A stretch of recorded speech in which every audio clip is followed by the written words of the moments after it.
안녕하세요. 시드맨 아이아이닷컴의 시드맨입니다. 삼성 센스 크롬북이 있는데요. 크롬 OS를 사용한 크롬북입니다. 삼성에서 만들었고요. 그리고 전체적인 두께는 내장 배터리를 사용하기 때문에 평평하고요. 그래서 걸리는 부분이 없고 배터리를 탈부착은 할 수는 없지만은 상당히 슬림한, 상대적으로 좀 슬림한 모양을 가지고 있습니다. 일반적인 노트북보다는 얇은 형태를 가지고 있고요.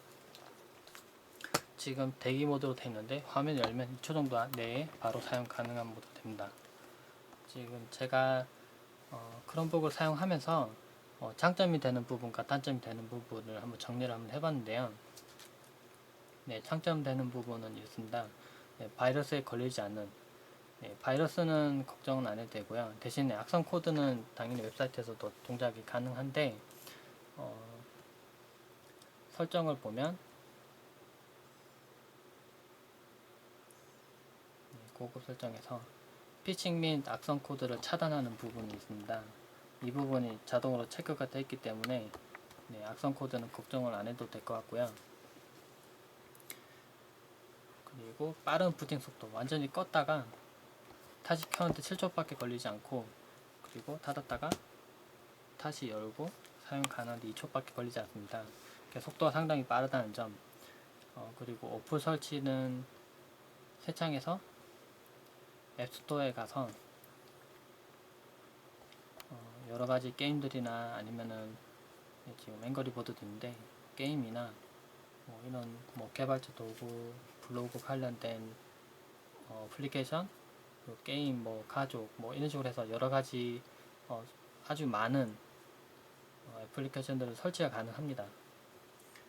지금 미리 설치한 애플리케이션들은 이렇게 지금 여기 있고요. 유튜브나 지메일, 그리고 트윗도 있고요. 그 게임들도 있고, 지금 마이크로소프트 앱들도 있습니다. 워드, 엑셀, 파워포인트도 가능하고요.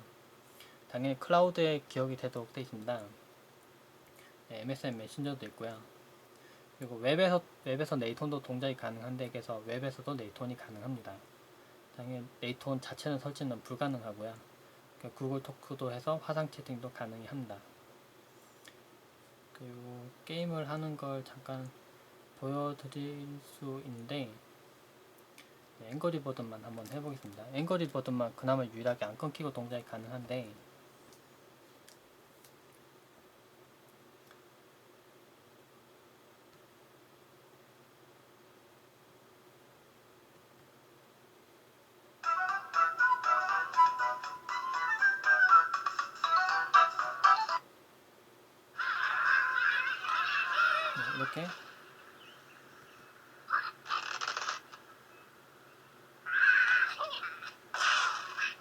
이렇게 앵거리버드가 가능합니다. 근데 이번 단점 부분에 설명드릴 거긴 한데 나중에 그 부분 설명드리겠습니다. 그리고 RSS 구독하면서 영어 부분, 영어 사전 같은 걸 쉽게 연결시킬 수가 있는데, 지금 제가 설치한 것 중에 사전이 있습니다. 네이버 다음 사전 연결시킨 게 있는데, 지금 원래는 더블 클릭했을 때 그 부분 찾도록 됐는데, 제가 지금 컨트롤 키를 누르고 더블 클릭했을 때 뜨도록 해놨습니다. 그래서 이렇게 누르면 이 부분 지금 웹이 안 돼서 안 뜨네요. 웹페이지 하나 띄우고,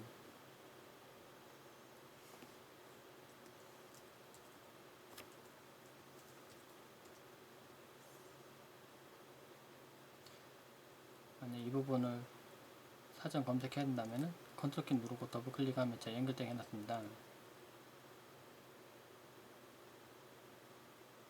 지금 제가 링크를 눌러서 링크 떴네요. 링크 닫고 문서를 아무거나 하나 띄우고 안에 문서를 제가 보겠습니다. 이걸 하면서 지금 웹서핑 속도도 한번 보시고요. 만약에 이런 부분을 클릭해야 되면 더블 클릭했을 때 그 부분에 다음 사전과 연결돼서 뜨도록 되어 있습니다. 그래서 영문 기사를 보거나 아니면 영문 뉴스를 봤을 때 사전 등을 바로 띄워서 볼 수가 있고요. 그래서 이 부분 좀 편한 것 같습니다. 그래서 문서 작업을 할 때 좀 유용하게 가능하고, 그리고 충전 시간이 생각보다 빠릅니다. 완전히 다 쓴 상태에서도 다시 충전하는데 2시간 정도만 시간을 걸리면 다 충전이 가능하고요. 그리고 그걸 다시 쓰는 데는 8.5시간 정도가 가능합니다. 실제로 사용 시간이 그 정도 길고요. 그렇게 하기 위해서는 라이트를 최대한 낮춰야 되는데, 낮춘 상태에서 웹서핑을 하면 실제로 시간이 상당히 많이 갑니다. 제가 써봤을 때 그때 테스트한 결과로는 배터리가 3% 남았다고 떴을 때도 한 20분 정도 이상 사용이 가능했었고요.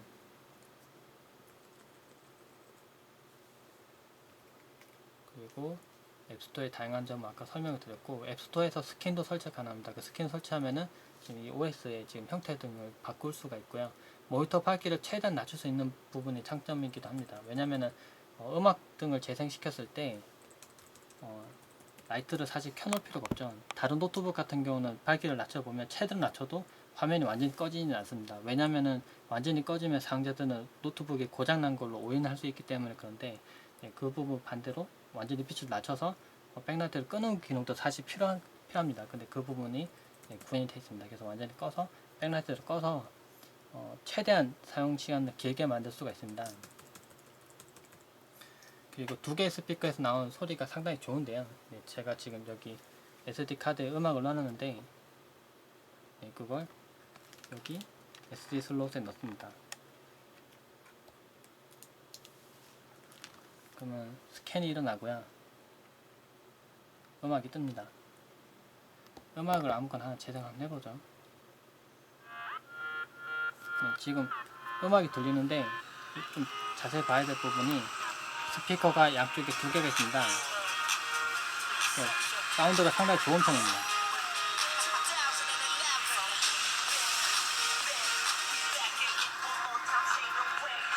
사운드가 상당히 좋은 편이고요.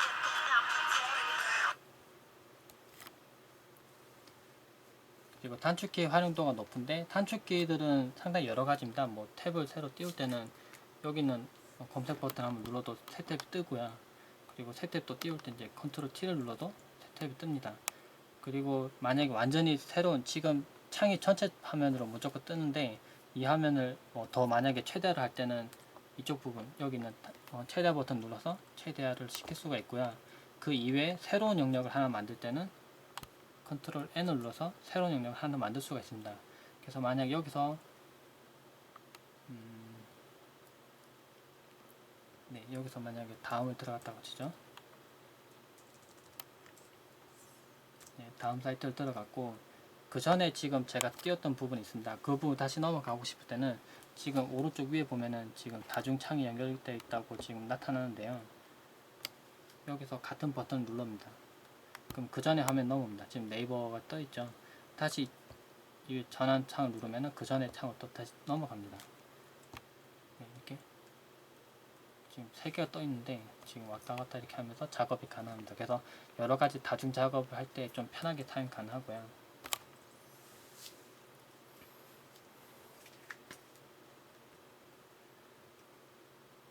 그리고 화면을 옆으로 눕혔을 때도 방열이 잘 되는 부분이 있는데, 이쪽 부분에는 방열 부분도 없고 이쪽 부분에는 지금 아래쪽에서 공기를 흡수해서 이쪽으로 배출하는 부분이 있습니다. 그래서 이쪽에서 열이 느껴지는데요.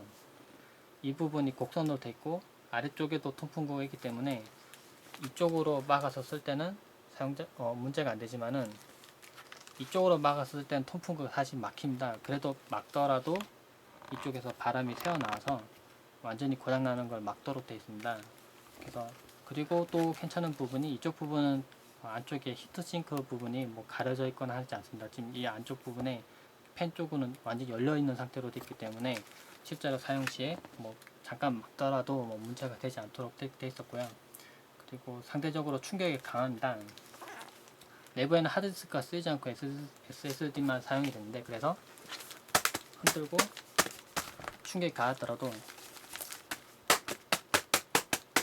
고장나지가 않습니다. 그리고 전부 다 대부분 데이터들은 클라우드에 저장되기 때문에 지금 이 노트북이 완전히 깨져서 고장이 나더라도 다음 크롬북을 다시 받고 로그인만 하면 다시 그 전 걸 불러서 사용 가능합니다. 그리고 인터넷 속도도 상대적으로 괜찮은 편이고요. 지금 제가 네이버에서 한번 서핑을 한번 해보죠.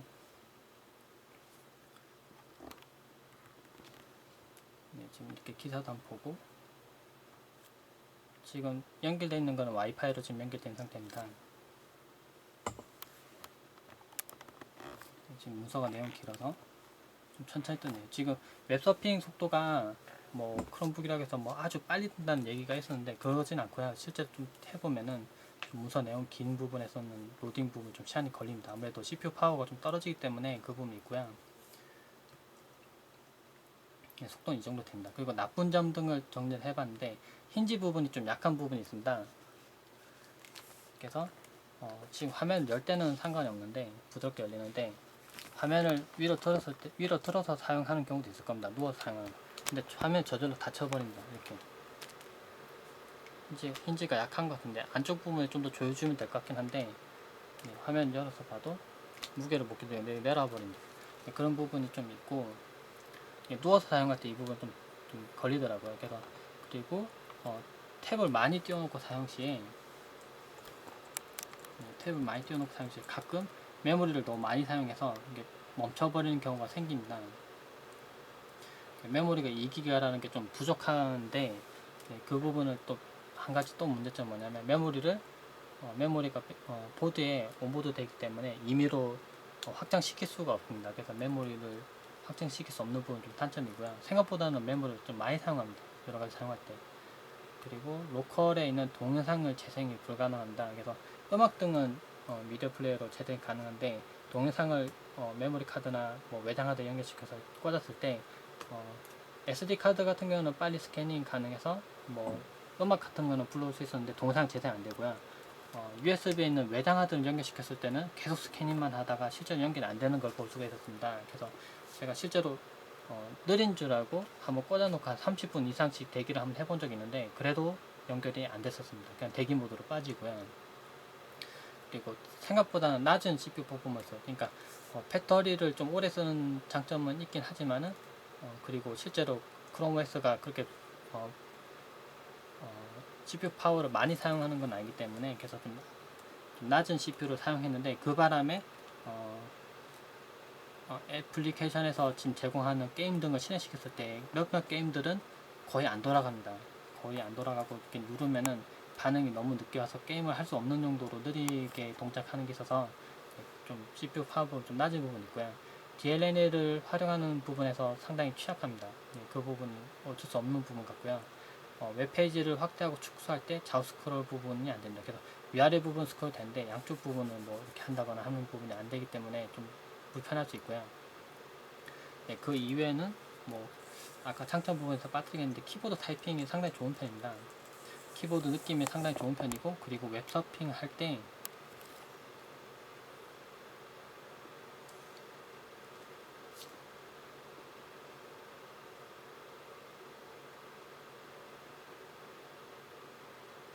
제 거 질문 답변 부분인데 글자가 상당히 글꼴이 이쁩니다. 그래서 글꼴을 읽기가 좀 편해서 문서 같은 걸 보거나 뉴스 신문 기사 등을 봤을 때 상당히 눈에 잘 들어오고 가독성이 좋았습니다. 그런 부분들은 좋았는데 안 좋은 부분들은 그런 부분이 있었습니다. 그래서 지금 간단하게 크롬북의 장점과 단점에 대해서 한번 알아봤습니다. 이상입니다.